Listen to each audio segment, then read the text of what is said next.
Breaking news Jagan పై MLA Dhulipalla Narendra ఆసక్తికర వ్యాఖ్యలు చేశారు. ఓటమి తర్వాత జగన్ ఎలా ఉన్నాడో చూడాలని తమ వాళ్ళు ఎదురు చూశారని చెప్పారు. ప్రమాణం చేస్తుంటే జగన్ తన రాజ్యం లాక్కున్నట్లు ఫీల్ అయినట్లు కనిపించారన్నారు. ప్రమాణ స్వీకార సమయంలో మాటలు తడబడి పేరు కూడా తప్పుగా చదివాడని ధూళిపాల చెప్పారు.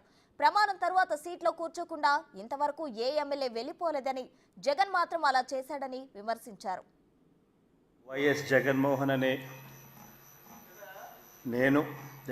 రెడ్డి అనే నేను శాసనసభ సభ్యునిగా ఎన్నికైనందున శాసనం ద్వారా నిర్మితమైన భారత రాజ్యాంగం పట్ల నిజమైన విశ్వాసం, విధేయత చూపుతానని, భారతదేశ సార్వభౌమాధికారాన్ని, సమగ్రతను కాపాడుతానని, నేను స్వీకరించబోయే కర్తవ్యాన్ని శ్రద్ధాసక్తులతో నిర్వహిస్తానని దైవసాక్షిగా ప్రమాణం చేస్తున్నాను.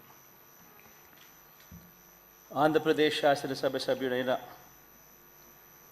వైఎస్ జగన్మోహన్ రెడ్డి అనే నేను సభా నియమాలకు కట్టుబడి ఉంటానని, వాటిని అనుసరిస్తానని, సభా మర్యాదలను పాటిస్తానని, సాంప్రదాయాలను గౌరవిస్తానని దైవసాక్షిగా ప్రమాణం చేస్తున్నాను.